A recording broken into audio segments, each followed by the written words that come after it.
그동안 정치권에 상당히 뜨거웠던 내용입니다. 청담동 심야 술자리 의혹입니다. 이것과 관련해서 이 의혹을 최초로 제기했던 사람이라고 볼 수 있을 것 같은데요. 그러니까 이게 지금 경찰 조사에서 거짓이었다. 지금 이렇게 밝혔습니다. 어떻게 보셨어요? 이 과정이요? 이게 과정이 그 첼리스트 A씨라고 하겠습니다. 그분이 7월 19일에 이제 실제 청담동에 있는 바에서 일을 했는데 오후 10시에 이제 퇴근을 한 거잖아요. 그 경찰 조사 결과 이제 위치 추적 결과 밝혀졌는데, 그런데 당시에 남자친구가 새벽에 전화를 해서 어디 있었냐라고 하니까 이제 뭐 한동훈도 보고 뭐 윤석열 대통령도 보고 뭐 이렇게 거짓말을 한 거잖아요.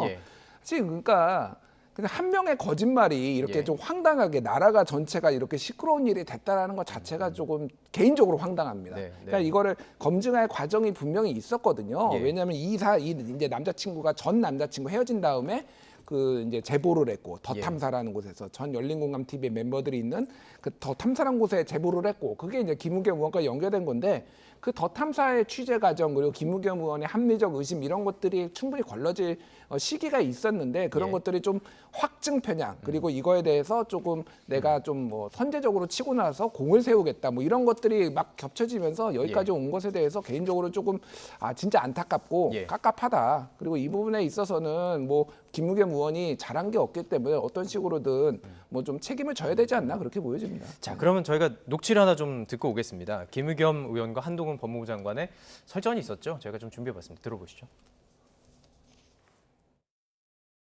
김앤장 변호사 30명 가량이 있었습니다. 그리고 윤석열 대통령도 이 자리에 이 청담동의 바에 합류를 했습니다. 기억나십니까? 저기서 제가 노래를 부르고 동백 아가씨를 했다고요? 3시 넘어서? 혹시 그 스토킹의 배우가 김의겸 의원이십니까? 의원님, 저는 다 걸게요. 의원님 뭐 거시겠어요? 저는 다 걸게요. 구체적으로 얘기하겠습니다. 저는 법무부 장관직 포함해가지고 제가 뭘 앞으로 어떤 주의 공직이라든가 뭐 다 걸겠습니다. 의원님 뭐 거시겠습니까? 거시는 거 좋아하시잖아요. 당시 녹취 다시 들어봤습니다.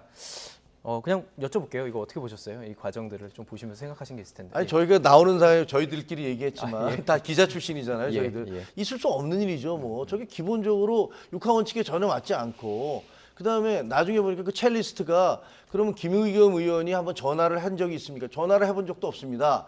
저한테 확인한 사실이 없습니다. 그럼 도대체 뭘 한 거예요? 그럼 어디 장소였습니까? 그러니까 그 장소도 특정하지 못했잖아요. 그리고 그 당사자라는 사람도 전화를 해보지도 않았다고 그래요. 아니 근데 그렇게 엉터리 사실을 가지고 어떻게 저렇게 온 국민이 바라보는 국회에서 국무장관에 대해서, 국무위원에 대해서 그렇게 질문할 수 있는지, 그건 저는 정말로 이해가 되지 않고요. 본인도 법조 기자를 했었고, 그다음에 본인도 청와대 출입 기자를 했어요. 그러면 그 시스템이 어떻게 돌아가는지 알 거 아닙니까? 근데 누가 봐도 저는 듣는 순간에 야, 저건 말이 안 된다라는 걸 금방 느낄 수 있던데, 저런 식의 주장을 어떻게 했을 수 있었을까? 그리고 더 이상한 건 그 다음에 당 지도부가 모두가 나서서 이게 사실이려면 제2의 국정농단이다. TF팀을 만들어서 이것을 추적을 해봐야 된다. 이런 식의 얘기들을 하셨단 말이에요. 그래서 저는 그걸 보면서 민주당이 도대체 이성과 합리에 의해서 돌아가는 정당인지, 아니면 감정과 증오심에 의해서 모든 그 합리적 판단이 그 눈을 가려버린 것인지 이런 부분이 굉장히 의심스러웠어요. 자, 국회의원으로서 국회에서 이때 문제를 제기했던 것이었고, 한동훈 법무부 장관이 그럼에도 불구하고 책임을 지게 하겠다고 지금 계속 얘기하고 있어요. 이거 어떻게 보세요? 그러니까 이제 국무위원이 이제 명예훼손 뭐 이런 거를 거는 게 이례적이죠. 흔치는 않습니다. 흔치는 않은데 이거는 좀 진영에 따라서 좀 많이 갈릴 것 같아요. 정말로 예를 들면 지금 장경태 의원에 대해서도 지금 대통령실에서 명예훼손으로 걸었잖아요. 이게 적절한 것이냐. 예를 들면은 문재인 정부 때 문재인 대통령에 대해서 뭐 이렇게 전단지로 타노스 그 마블에 나오는 악당 빌런 타노스에 뭐 빗대서 문노스라고 했다고 이거를 모욕죄로 걸었는데 국민의힘에서 어마어마하게 비판을 했잖아요. 어떻게 국민을 상대로 모욕죄를 거느냐. 있냐 그리고 대통령은 참아야지. 그러니까 이것도 똑같이 적용될 수 있을 것 같아요. 물론 이제 한동훈 장관이 이제 뭐 억울한 부분이 좀 있겠지만은 이 과정 자체가 조금 황당한 공격을 받았다고 생각을 했지만은 이거는 좀 어떤 공적인 자리였기 때문에 이거에 대해서 개인적으로 소송까지 가는 거는 적절하지 않은데 이 과정을 지켜봐야 될 것 같고 법리적으로는 지금 김의겸 의원이 이거를 거짓말인 거를 알았음에도 불구하고 이렇게 했다라고 한다라면 면책특권이 적용이 안 될 수도 있다라는 해석도 있거든요. 그래서 실제 뭔가 이게 면책특권이 적용될지 안 될지는 좀 지켜봐야 될 것 같습니다.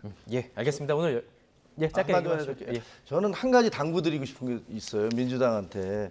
아니 무슨 빈곤 포르노에다가 무슨 조명을 사용해서 촬영했다 이런 식의 그런 것들을 마구잡이로 퍼뜨리셨는데 캄보디아 대사가 와서 한국에서는 왜 이걸 이렇게 지나치게 정치화하느냐. 우리는 대단히 감사하고 있다. 우리 가난한 사람들을 찾아와줘서 이거에 대해서 주의를 환기시켜준 것들에 대해서 감사하고 있다. 이렇게 얘기했죠. 영국에 조문 갔을 때도 이게 뭐 외교 결례네 뭐네 온갖 비난을 퍼부었지만 영국 대사가 와서 아니다 결례 아니다 라고 얘기했고 외교부 장관이 와서 우리는 정말로 감사하고 있다. 이렇게 얘기하지 않았습니까? 아니 EU 대사가 얘기한 얘기는 또 완전히 왜곡을 해서 보도를 하고요. 도대체 이 공당에서 지금 나오는 말들을 보면요. 저는 여태까지 수십 년 동안 기자 생활을 하면서 봤지만 요즘에 민주당에서 주장하는 말처럼 이렇게 터무니없는 얘기들을 쏟아내는 것을 본 적이 없어요. 이게 주제랑 약간 벗어난 얘기를 더 확대하셨기 때문에 한 번 더 기회를 드리고 마무리하겠습니다. 외교 관련된 얘기도 하셨어요.